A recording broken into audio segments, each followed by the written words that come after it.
Somebody once told me B-cent. Okay, whatever helps you remember, it's excellent. 2 goes up to 3, down to 1. 3 goes down to 1, up to 2. 3 goes down to 2, down to 1. So these are the descent words. And so that now, if you look at the sum of these things, we get whatever.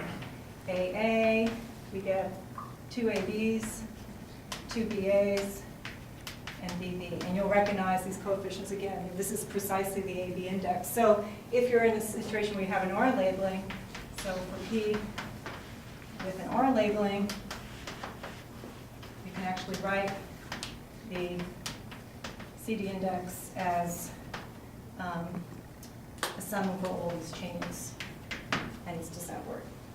Now we're going to totally switch gears. And what I want to start looking at is graphs. And so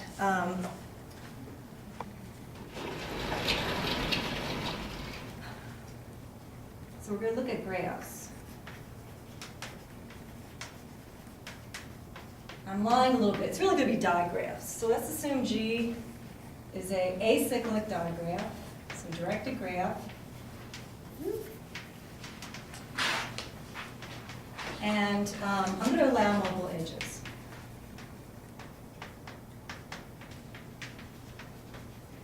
And so what we want to do is, I want to start having this digraphs behave like posets. So I want to really, I want to view my graph as a poset.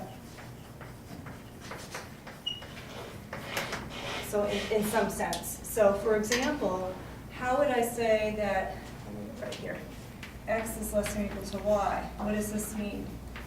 So that means that there has to be some directed path,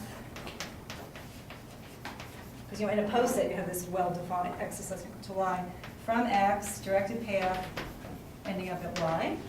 And then what about the interval notation? Usually in a poset, there's a set of all elements between x and y. Okay, same idea. It's going to be a set of all vertices in the graph, where you have a path that starts at x, and somewhere along the way it picks up v, and eventually ends up at y. Okay? So what I want to do is, again, we want to have some kind of notion of a labeling, and an AB index, and perhaps a CD index. Let's see how far we can get with that. And the way I'm actually going to do this with a bunch of examples of this. So first example I want to do is, let's look at a base lattice of an n gone. So my n is going to be 5. So I'm going to draw this in the non-beautiful way, because usually you make it look very pretty between ranks 1 and 2. So I'm going to do sort of funny. So these are the vertices, these are the edges, and then it goes like this. And what I want to do is I want to label all the edges here by 2's, all the edges up here by 2's. I'm thinking of this as directed, so they're really, I'm not drawing in all the arrows, but these are really arrows going up everywhere. So direct all edges upwards.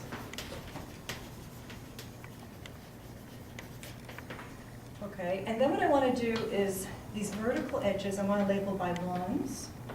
And then these diagonal ones, I want to be 3's. So that's why I was careful about how I drew this. Okay, so here's an example of a directed graph. It's acyclic, it's labeled.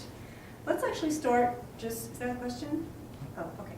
Let's start looking at the maximal chains here. What do we get? So if we look at this, notice we have 5 maximal chains, in general the n, that look like 2, 1, 2. Oh, that's an area code around here. That's good. I didn't think about that. I could have made a joke with that. Oh, well. Okay, 2, 1, 2. So we have 5 of those. So that looks like descent, ascent. And then we have... So this applies to an arbitrary, acyclic, directed graph, or some condition? I'm teasing you right now with experiments. Yeah. This is supposed to be experimental, and that's actually how this came up. And then we look and say, okay, what else do I have? I have 5 chains that look like 2, 3, 2. So 2 goes up to 3, and then down to 2. So then you start encoding this labeling. You say, okay, 5BA plus 5AB, this is like 5 times D. So that's different. And this is different than usual CD index. Usually when you study this for polytopes, always the coefficient on C to, I guess, the n, which is rank n plus 1, is always 1. So this is different. Already this doesn't have sort of properties you're used to seeing. Let's look at another example for this, actually a similar example. We can have, I guess I'll put it here, small example. If I have 1, 3, and these are labeled 2, same sort of thing. Whatever this thing is, it's not, I mean, what is it? I don't know, geometrically, who knows? But this AB index looks like AB plus BA, and then you're just dying to write down is equal to D. Let's do one more example. So, I guess I have to flip. Oh no, I can't flip that. Oh, that stinks. I have to cover. Oh, God. I hope you can see this, because I can see my previous talk. Not my previous talk, my previous talk. This is better? Maybe I'm not a strong enough eraser. I love audience. Oh my God. He's getting his nails on it too. It's awful. Okay. Could you start erasing this way, Dr. Zalberger? Start in the sense like you start writing. He's wasting my 48 minutes. I mean, time is. Okay, time out. Come on, come on.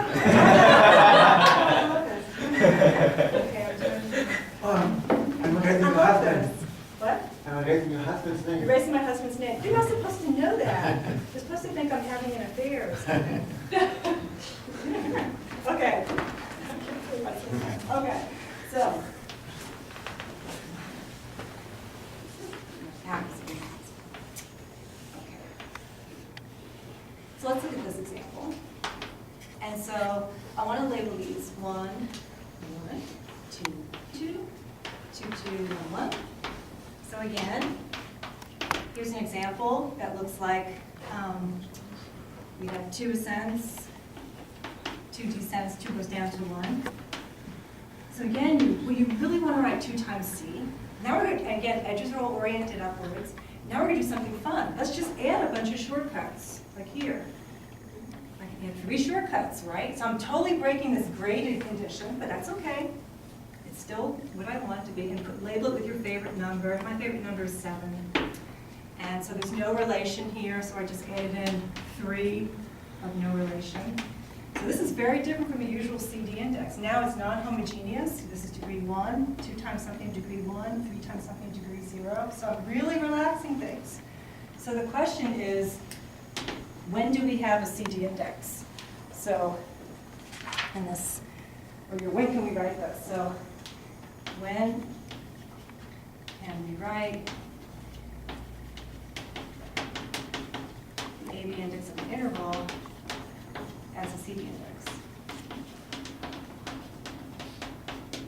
And in order to answer this question, I need to define 2 polynomials. So I want to define something called the F tilde polynomial. So this is going to be, I'm going to sum over all rising paths or chains, however you want to think of these things, from x to y in your graph. So again, I haven't defined rising, but it just means all ascents. You know, A.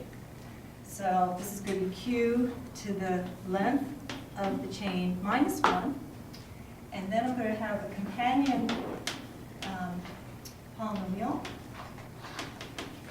the R tilde polynomial.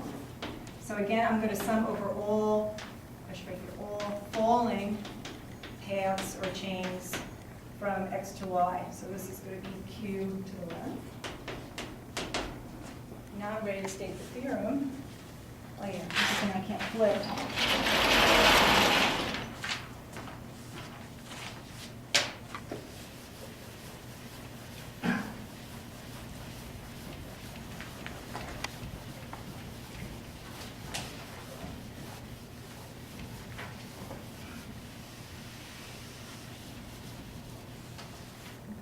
Theorem is the following.